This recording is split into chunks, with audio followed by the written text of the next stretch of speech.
today I want to take a keen gaze at a type of argument that is sometimes brought up by people defending the cutting down of certain rights or the restriction of certain rights.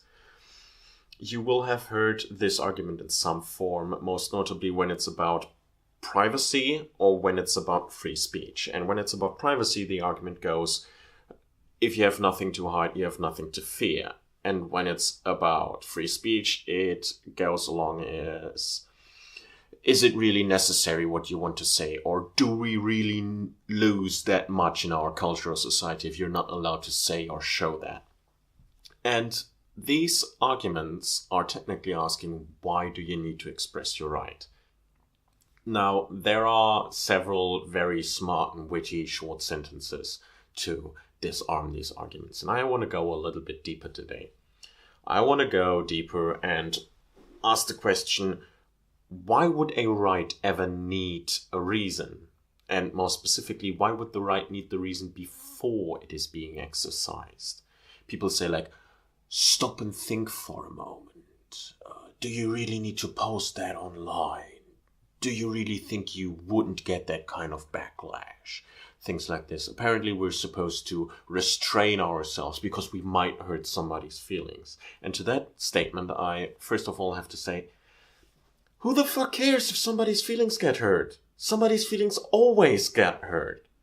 Somebody's always pissed off at something. You can't appease everyone. So why should we try? Because there's no point in trying.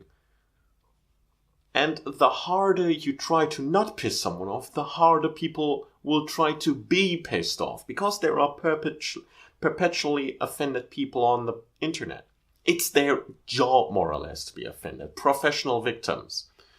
Now, another thing about this entire set of arguments is, imagine if you're being attacked by somebody with a club, and because you carry a concealed carry permit, you pull out your gun and shoot the guy.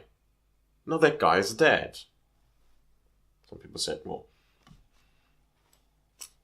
did you really need to defend yourself? You only had a club. What's the worst that could have happened? Why did you shoot him? Now he's dead. You only would have sustained a few wounds. That's bullshit. You can't foresee the outcome or the necessity of an action. I mean, some people would say, did Rosa Parks need to sit at the front of the bus?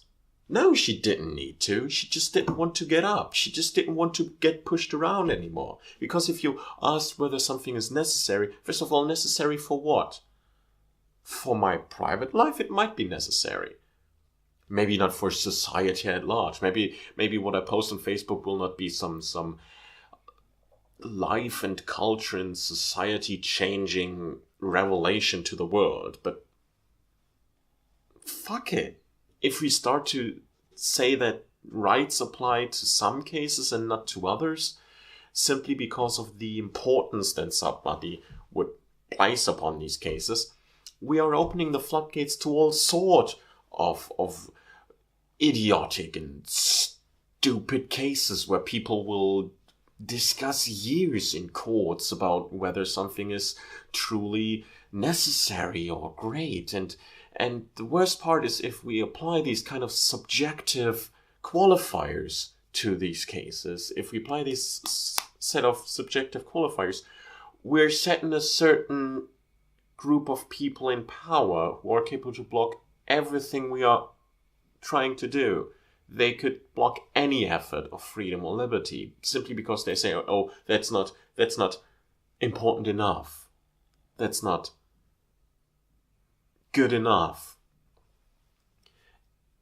And this is sort of madness that we would even allow such a subjective qualifier to be put in place, because it's more or less a switch for the people in power.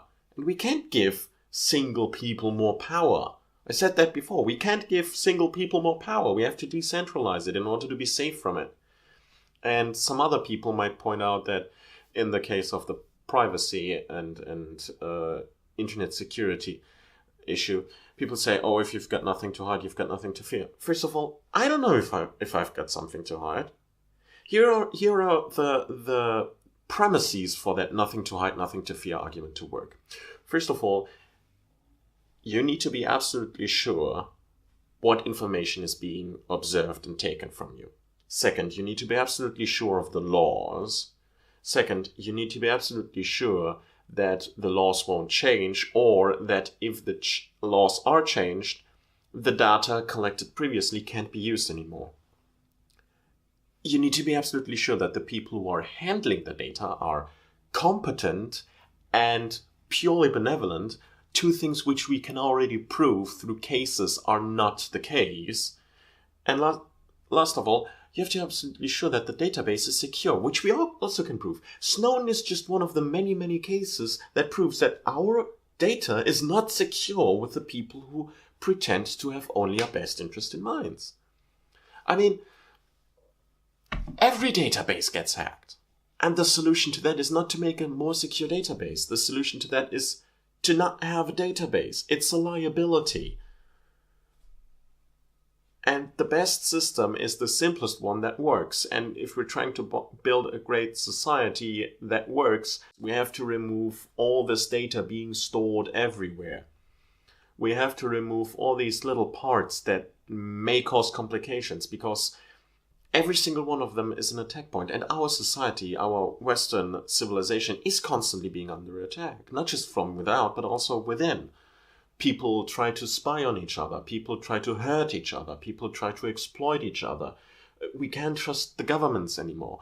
It's absolutely madness. And then proclaiming that if you've got nothing to hide, you've got nothing to fear. It's the stupidest argument ever. As Edward Snowden once said, to say that if you've got nothing to hide, you've got nothing to fear is you don't need free speech if you don't have anything to say.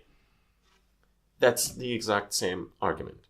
Everyone got something to hide. Not because they are guilty of something, but because the government will find something that they are guilty of. And that's the problem. They will find something.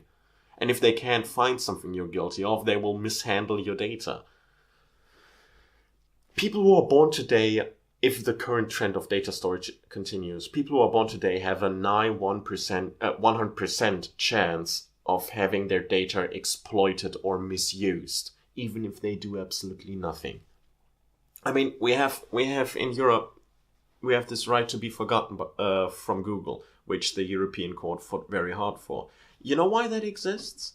So people can delete their drunken binges on Facebook. Fuck, everyone's 16 once in a while.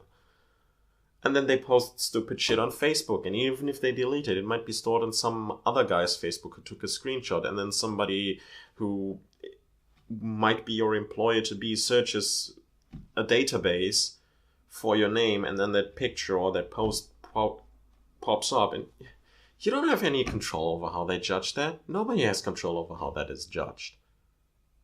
It's the right to be forgotten exists because people will just abuse the information or misinterpret it. That's just a fact.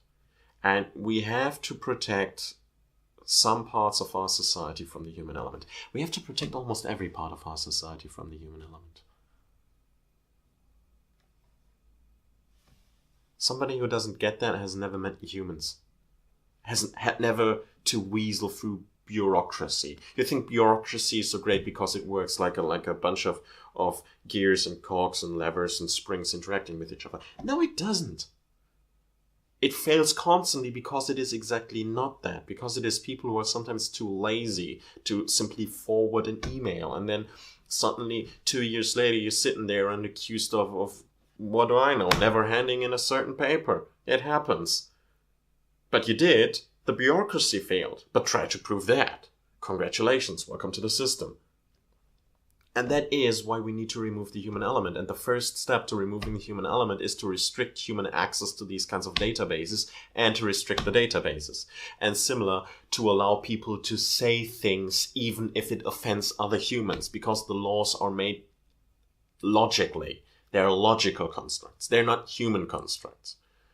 They're supposed to protect humans through logic, not through emotions. And well, that's the words I want to leave you with.